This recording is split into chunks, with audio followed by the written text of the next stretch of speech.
Le cerveau humain n'est pas fait pour gérer simultanément plusieurs activités avec la même efficacité que quand on ne doit en effectuer qu'une seule. Sur la route, malheureusement, on constate que de trop nombreux accidents ne peuvent s'expliquer que parce que les conducteurs étaient occupés à plusieurs tâches, avec leur GSM notamment.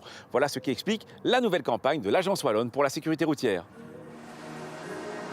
La tête dans son téléphone, sans écouteurs, on la croirait folle. Sans Google, on la croirait conne.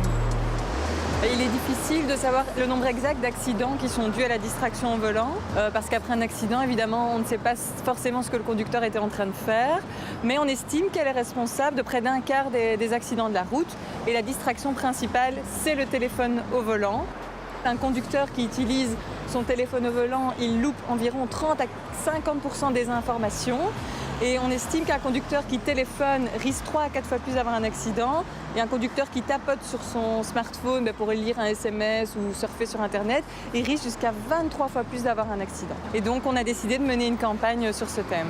Qu'est-ce que vous pensez des gens qui téléphonent en conduisant ou qui utilisent leur GSM en conduisant? Ce sont des criminels. Très mauvais, ça ne se fait pas, on ne peut pas. C'est dangereux, je ne le fais jamais. Je passe beaucoup de temps à dire à mes filles de ne pas le faire. Une horreur. Oui, c'est des cons. Voilà. Je trouve que c'est ridicule parce qu'on est... ils sont déstabilisés, ils sont pas conscients sur la route de ce qui se passe. Donc, Et ils sont pas attentifs du tout. Ils peuvent pas être attentifs à ce qu'on leur raconte à leur oreille, à ce qui se passe devant leur nez. Ou alors ils freinent brutalement. Et je pense que le pire, c'est les gens qui ont les oreillettes parce qu'ils n'entendent rien de la circulation. Ils sont cons. Oui, voilà. C'est tout. L'objectif de la campagne, c'est de faire passer le message aux gens qui utilisent leur téléphone au volant que ça énerve tout le monde et de manière un peu percutante, on leur dit qu'ils sont en fait vus comme des cons. Ce mot n'a pas été choisi au hasard, c'est souvent la réaction épidermique qu'on a quand quelqu'un nous met en danger sur la route. Oh quel con, il m'a grillé la priorité par exemple. Donc on a choisi ce mot pour cela et l'objectif c'est d'attirer leur attention sur le fait qu'ils énervent tout le monde et de les inciter à arrêter d'adopter ce comportement.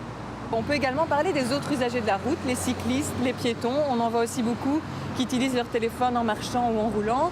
Et là aussi, ça augmente le risque d'accident. Ils peuvent provoquer un accident et malheureusement, si c'est contre un véhicule motorisé, ils risquent d'en être les principales victimes. Il y a également d'autres sources de distraction qui peuvent survenir. Les GPS, les tableaux de bord tactiles, il vaut mieux régler tout ça avant de partir. Et manger ou boire peut également provoquer de la distraction. Il suffit de faire tomber quelque chose dans l'habitacle pour risquer d'avoir un accident. Dès qu'on quitte la route des yeux, le risque d'accident augmente fortement. Au volant, utiliser un téléphone portable en le tenant en main est dangereux et strictement interdit, que ce soit pour téléphoner ou pire, pour lire ou rédiger des messages. Et même si vous disposez d'un kit main libre, nous vous recommandons de limiter les appels au maximum, car de toute façon, votre attention en pâtira. Quand faut-il utiliser ces clignotants dans un rond-point? Pas pour y accéder, et c'est logique car tout le monde s'engage vers la droite de toute façon. Par contre, il faut clignoter pour annoncer qu'on voudrait changer de bande de circulation dans le rond-point. Et il est aussi impératif de clignoter pour annoncer son intention de quitter le rond-point. Cette dernière information est particulièrement importante pour ceux qui attendent de pouvoir s'y insérer. À la semaine prochaine et d'ici là, bonne route!